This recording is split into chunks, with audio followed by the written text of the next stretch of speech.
আবারও বাংলাদেশি পণ্যের উপর বিধিনিষেধ আরোপ করেছে প্রতিবেশী দেশ ভারত। নতুন করে বাংলাদেশের ৯টি পণ্যের উপর স্থলপথে আমদানি নিষিদ্ধ করেছে দেশটি। এতে বড় রপ্তানি ক্ষতির মুখে পড়েছে বাংলাদেশের অন্তত ১১৭টি প্রতিষ্ঠান। এই নিয়ে ৩ মাসের মধ্যে তৃতীয় দফায় নিষেধাজ্ঞার কবলে পড়ল বাংলাদেশ।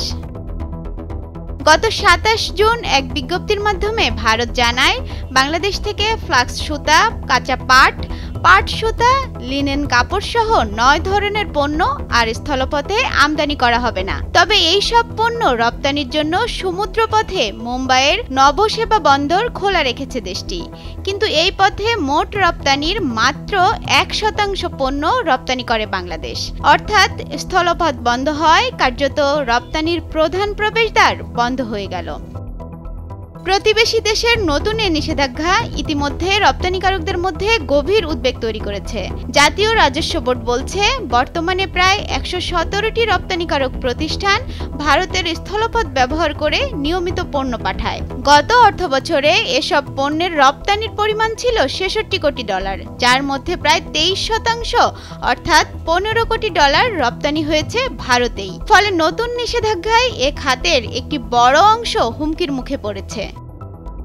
এই নিয়ে গত ৩ মাসে ভারতের আরোপিত বিধিনিষেধে বাংলাদেশের মোট রপ্তানির প্রায় ৪০% ক্ষতিগ্রস্ত হওয়ার ঝুঁকিতে পড়েছে। এই সিদ্ধান্তের সবচেয়ে বড় প্রভাব পড়বে নারায়ণগঞ্জের পপুলার জুট এক্সচেঞ্জের উপর, যারা একাই ভারতে $১,১৬,০০,০০০ পণ্য রপ্তানি করেছিল।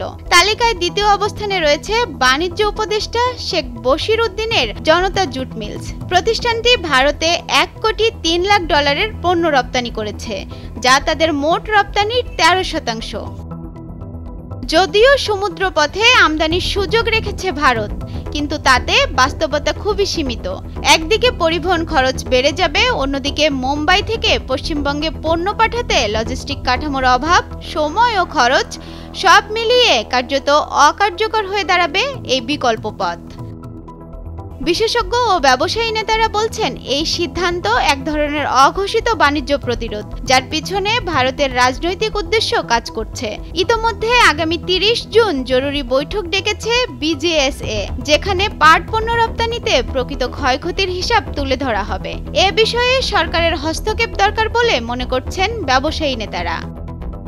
এদিকে পর্যবেক্ষকরা বলছেন, ভারতের এই সিদ্ধান্ত শুধু ব্যবসায়িক নয়, কৌশলগতভাবেও বাংলাদেশের জন্য বড় চ্যালেঞ্জ। এটি রাজনৈতিক সম্পর্ক, আঞ্চলিক অর্থনীতি এবং রপ্তানি বৈচিত্র্যকরণ নীতির উপরও নতুন করে ভাবতে বাধ্য করবে সরকারি ও বেসরকারি খাতকে। তাদের মত, ভারতের এ ধরনের একতরফা সিদ্ধান্ত শুধু বাংলাদেশের রপ্তানি নয়, আঞ্চলিক অর্থনৈতিক সম্পর্কের উপরও নেতিবাচক প্রভাব ফেলবে। অনামিকা রায়, ভোরের কাগজ।